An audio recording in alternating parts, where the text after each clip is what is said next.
Hi guys, welcome to Nikhita Suvarna YouTube channel. ಯಾರೆಲ್ಲ ನನ್ನ ಚಾನಲ್ನ ಸಬ್ಸ್ಕ್ರೈಬ್ ಮಾಡದೆ ನೋಡ್ತಾ ಇದ್ರು ಪ್ಲೀಸ್ ಸಬ್ಸ್ಕ್ರೈಬ್ ಮಾಡ್ಕೊಂಡು ನೋಡಿ. ಹಾಗೆ ಬೆಲ್ ಐಕಾನ್ನ ಸೆಲೆಕ್ಟ್ ಮಾಡ್ಕೊಳ್ಳಿ, ಯಾಕಂತಂದರೆ ನಾ ಅಪ್ಲೋಡ್ ಮಾಡೋ ಫಸ್ಟ್ ವೀಡಿಯೋ ನಿಮಗೆ ರೀಚ್ ಆಗುತ್ತೆ. ಬಾಣಲೆಯಲ್ಲಿ ಸ್ವಲ್ಪ ಎಣ್ಣೆ ಹಾಕಿದ್ದೀನಿ, 1/4 ಟೇಬಲ್ ಸ್ಪೂನ್ ಸಾಸಿವೆ ಹಾಕಿದ್ದೀನಿ, 6 ರಿಂದ 7 ಬೇವಿನ ಸೊಪ್ಪನ್ನು ಹಾಕ್ಕೊಂಡಿದ್ದೀನಿ, 2 ಮೀಡಿಯಮ್ ಸೈಜ್ ಆನಿಯನ್ನ ಕಟ್ ಮಾಡಿಬಿಟ್ಟು ಹಾಕಿದ್ದೀನಿ. ನೆಕ್ಸ್ಟ್ ನಾ ಇಲ್ಲಿ ಮಳಿನ ಹಾಕ್ಕೊಳ್ತಾ ಇದ್ದೀನಿ. ಮಂಗಳೂರು ಸೈಡಲ್ಲಿ ಮರವಾಯಿ ಅಂತ ಹೇಳ್ತಾರೆ, ನಮ್ಮ ಕುಂದಾಪುರ ಸೈಡಲ್ಲಿ ಮಳಿ ಅಂತ ಕರಿತೀವಿ. ಹಾಗೆ ನೆಕ್ಸ್ಟ್ ಇದಕ್ಕೆ 1 ಕಪ್ ನೀರು ಹಾಕ್ಬಿಟ್ಟು ಆಮೇಲೆ 1 ಟೇಬಲ್ ಸ್ಪೂನ್ ಹಳದಿ ಹಾಕ್ಕೊಳ್ತಾ ಇದ್ದೀನಿ. ಹಾಗೆ ಮಿಕ್ಸ್ ಮಾಡ್ಕೊಳ್ಬೇಕು. 20 ಮಿನಿಟ್ಸ್ ಬೇಯಿಸ್ಕೊಳ್ಬೇಕು. ಬೇಯಿಸ್ಕೊಂಡಾದ ನಂತರ ಈ ಥರ ಕಾಣಿಸುತ್ತೆ. ಆಮೇಲೆ ಸರಿಯಾಗಿ ಫ್ರೈ ಮಾಡಿಕೊಂಡು ಅದಕ್ಕೆ ಕಾಯಿ ತುರಿನ ಹಾಕ್ಕೊಳ್ತಾ ಇದ್ದೀನಿ, 1 ಮುಷ್ಟಿಯಷ್ಟು.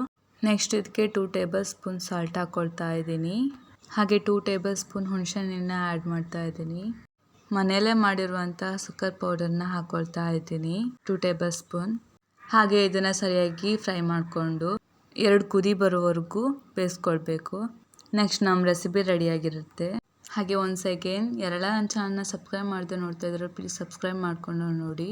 ಹಾಗೆ ಇದೇ ಥರ ರೆಸಿಪಿ ಬೇಕಂತ ಹೇಳಿದ್ರೆ ಪ್ಲೀಸ್ ಕಮೆಂಟ್ ಬಾಕ್ಸಲ್ಲಿ ತಿಳಿಸಿ ಯಾವ ರೆಸಿಪಿ ಬೇಕಂತ.